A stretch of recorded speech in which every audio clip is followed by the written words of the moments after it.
Cette année marque le grand retour du salon en termes de volume d'exposants.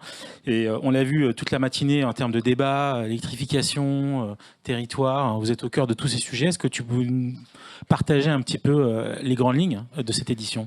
Oui, alors vous l'avez dit, c'est la 90e édition, 126e année. Ça a commencé en 1898. C'était sur le parvis des Tuileries. Il fallait que les voitures aillent jusqu'à Versailles, reviennent sans incident technique, sans assistance. Et elles pouvaient exposer au Mondial de l'Auto. Okay. En 2 mots, on attend 5000 journalistes, 500 000 visiteurs et 4-5 millions via notre plateforme digitale, juste pour situer. Alors maintenant, évidemment, l'électrification, c'est un point clé. Je dis électrification parce qu'on n'est pas sectaire, c'est pas que la voiture 100% électrique à batterie, donc hybride rechargeable, full électrique, voire avec de l'hydrogène. Ça, c'est le point clé. On a pris le virage de l'électrique. Les Français se posent encore beaucoup de questions, ont besoin d'être informés. Donc, on va beaucoup expliquer. Il y aura des essais routiers qualifiés. Et les exposants auront beaucoup de voitures électriques, électrifiées sur leur stand. Et il y aura pas mal de nouveautés, première mondiale, première européenne. Donc beaucoup de lancements et puis beaucoup d'acteurs mondiaux, c'est très intéressant. Tous les Français sont là. Donc c'est une super nouvelle. Vraiment, la France est au rendez-vous. Et puis on verra aussi l'innovation mondiale telle que nous on la voit quand on va au CES ou quand on va dans les salons mondiaux. Donc, est-ce que tu peux nous partager un peu quelques éléments là-dessus ? Oui, alors là, on a 44 constructeurs automobiles, donc ça, enfin marques automobiles, on va dire. Donc ça, c'est vraiment important. On a fait ce qu'on a pu il y a 2 ans. On avait une vingtaine de marques. On avait appelé ça le nouveau monde automobile parce qu'il y avait 8-9 Chinois parmi les exposants. Bon, là, c'est un succès. On va vers 2 grands rendez-vous internationaux. Je veux dire, il y a nous en octobre, les années paires, et Munich en Allemagne en septembre, les années impaires. Genève ayant disparu là, à court terme. Donc, oui, pour les constructeurs, c'est vraiment très important.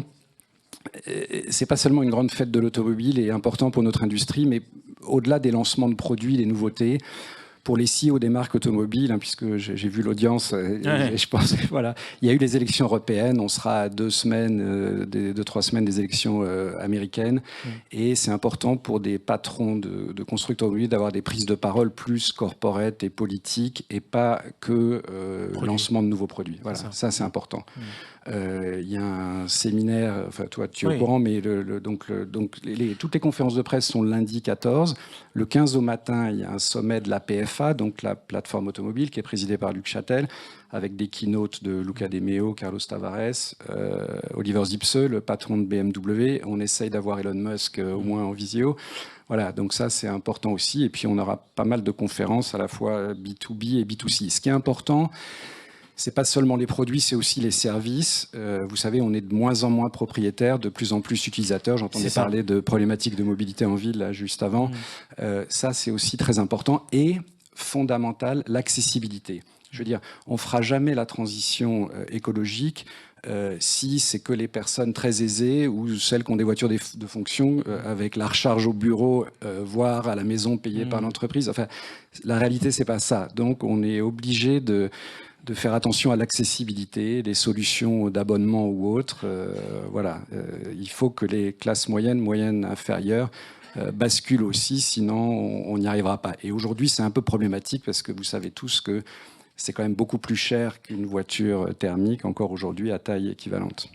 Alors c'est vrai que nous on y sera en tant que think tank, on va couvrir pas mal l'événement et le maillage territorial, effectivement tu l'évoquais, les gens sont de moins en moins propriétaires, donc ça veut dire qu'au niveau territorial il peut y avoir de plus en plus d'entreprises qui s'installent sur cette partie service, cette partie entretien, donc c'est une opportunité aussi pour les territoires et on va découvrir de plus en plus la production de l'usage.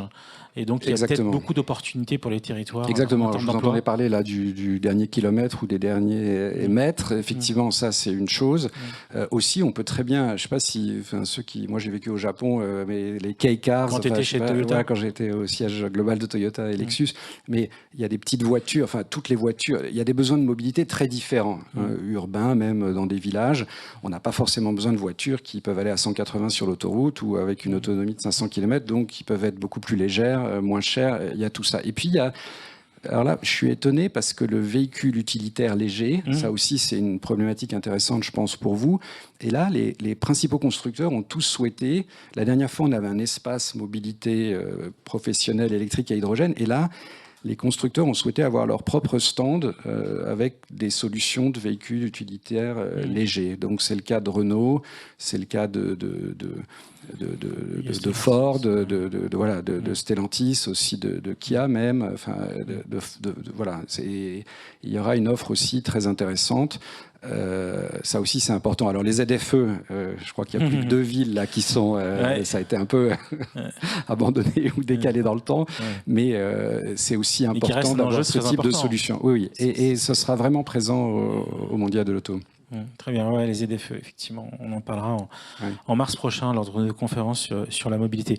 Du coup, pour conclure, il y aura du coup un certain nombre d'élus qui vont venir, il y en a qui se sont contactés pour qu'on puisse les emmener, leur visiter un peu, leur montrer ce qu'on a vu qui était le plus innovant. Donc n'hésitez pas à nous contacter, les élus qui souhaitent faire un tour rapide avec nous. On a déjà ensemble identifié tous les points qui ont un intérêt effectivement pour les élus territoriaux. Et puis après, si vous avez des conférences de presse ou autres comme ça, on pourra échanger et inviter ceux qui souhaitent. Oui, soyez les bienvenus tous. Alors le président de la République normalement vient donc le lundi 14. Il était venu avec plusieurs ministres et est resté entre 5 et 6 heures en 2022. Ensuite, oui, bien sûr, il y a plein de conférences. Les échanges aussi, c'est intéressant, les rencontres. On a aussi tout un espace, je ne sais pas si tu en as parlé, mais emploi et compétences. Ouais, très important. Alors ça, c'est hyper important parce que les métiers changent. Donc, quid de la formation pour ces métiers, comme on va vite vers l'électrification, ces nouveaux métiers. Donc, il y aura tout un espace avec,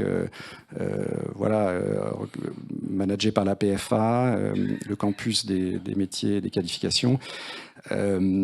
Très intéressant. Il y a 2 régions qui sont partie prenante, qui sont très dynamiques et qu'il y a beaucoup d'industries dans ces 2 régions automobiles, c'est Hauts-de-France et Grand Est qui seront aussi présentes, avec des acteurs comme Manpower ou autres. Voilà, il y aura vraiment comment on appelle ça, job dating, c'est ça, où il y aura pas mal d'échanges et je crois que ça sera intéressant. On va inviter plus de 800 jeunes aussi à venir assister, donc que ce soit du collège jusqu'au métier d'ingénieur. Super, écoute, bon courage pour cet événement et on débriefera en mars dans notre conférence mobilité. Très bien, merci beaucoup, merci à vous.